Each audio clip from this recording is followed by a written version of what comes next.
된 논란도 계속되고 있습니다. 자, 유 전 감독이 직접 국민청원 글을 올리면서 아들과 전 며느리 사이의 일이 세간에 공개가 됐었죠.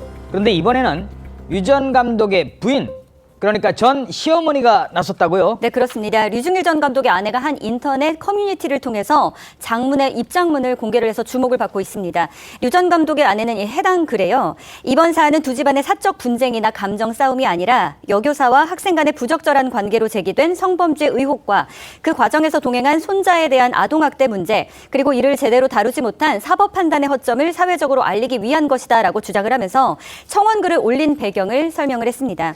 그러면서 전 며느리가 교사 시절 벌인 성범죄 의혹의 증거라면서 여러 가지 주장을 펼치기도 했는데요. 그중 하나가 전 며느리가 구매했던 한 코스튬 의상이라고 주장을 했습니다. 의상, 어떤 코스튬 의상이랍니다.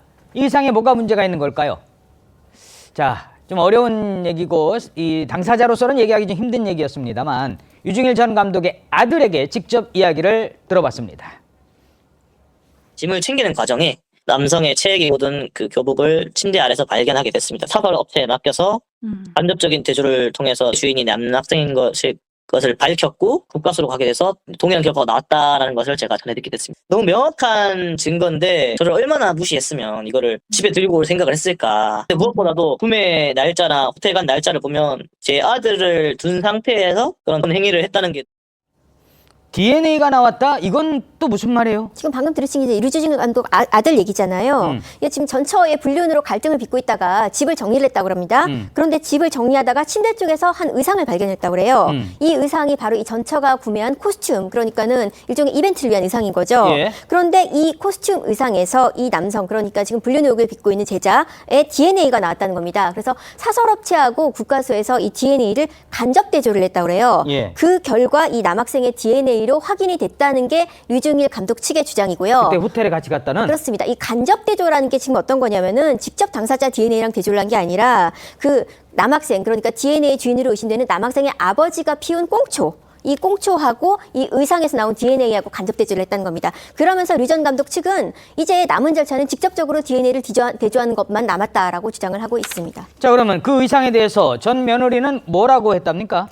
류 전 감독의 아들이 따르게 되면 해당 의상을 발견했습니다. 그리고 봤더니 전차가 뭐라고 했냐면 언니 물건이라고 했다가 아니야, 이것은 남편을 위해서 만든 거야. 남편이라는 거는 류 전 감독 아들을 말한 겁니다. 남편을 위해서 준비했다고 말을 바꿨다고 하는데요. 그런데 류중일 감독 그 아들은 뭐라고 하냐면 당시 부부 사이에는 그 전처의 일탈과 거짓말로 인해 가지고 반년 전부터 단절이 되었다. 근데 무슨 얘기냐 이렇게 말하면서 미성년자의 성관계가 들킬까 봐서 숨기기 위해서 진술을 교묘히 병행한 것이다. 이렇게 주장을 하고 있습니다. 예.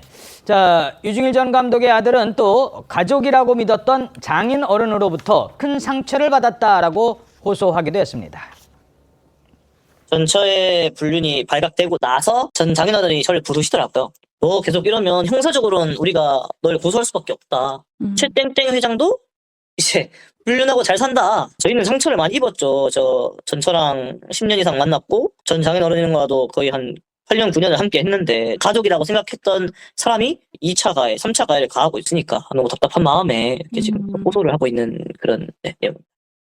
자, 장인어른한테 무슨 얘기를 들었다는 거네요? 네, 류중일 전 감독의 아들에 따르면요. 전처의 불륜을 알게 된 장인어른이 자신을 불렀는데 사과를 하려나 처음에는 그렇게 생각을 했었다고 합니다. 그런데 이 한 대기업 회장을 언급을 하면서 최땡땡 회장도 불륜을 하고 잘 살고 있다. 민사소송은 몰라도 형사상으로 너를 고소할 수 있다. 이런 이야기를 했고 그 이야기를 들었다는 겁니다.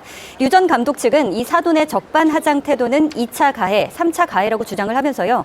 같은 피해자가 나오지 않도록 법적 대응을 이어갈 것이라고 호소를 했습니다.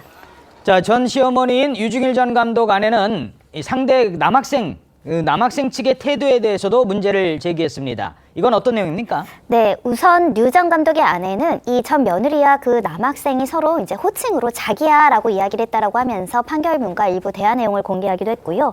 그러면서 남학생 역시 이 사건의 피해자일 수도 있다는 가능성을 열어두고 진실 규명과 사과를 기다렸지만 2년 뒤에 지난 뒤 돌아온 것은 협박과 주거 침입죄에 대한 고소장이었다라고 주장하고 있고요. 이 아이를 동반한 상태에서의 성관계 사실이 드러나는 경우 본인 역시 법적 문제를 피하기 어렵다는 점에서 침묵하는 것으로 보인다라는 취지이고요. 손자에 대한 아동학대 책임을 끝까지 묻겠다라고 강조하는 것인데 앞서서 검찰은 아동학대